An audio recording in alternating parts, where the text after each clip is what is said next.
we all struggle with that.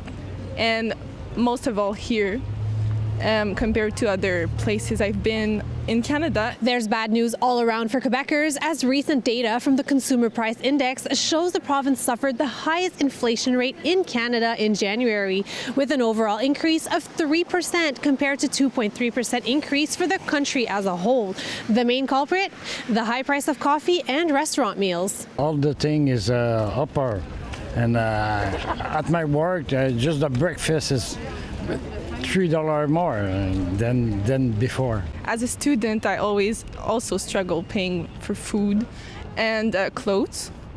I know we are well dressed, but like we go to thrift stores. Groceries, of course. I mean, everyone's complaining about the cost of living and food and housing and all that. I feel like that's an issue all over Canada. While coffee and tea led the increases with a 23% jump in the past year, sugar and confectionaries, store-bought wine, and fresh meat, excluding poultry, are all items that increased by more than 10%, which, according to experts, has to do with the government's end of the tax holiday implemented between December 2024 and February 2025. If you actually look at prices minus the GST holiday, you can see that there was a bit of a spike because when you actually eliminate a tax temporarily, prices tend to go up without people noticing. According to the index, grocery and food prices aren't the only items responsible for Quebec's high inflation rate. Cell phone services, internet access, and natural gas also suffered a double-digit increase,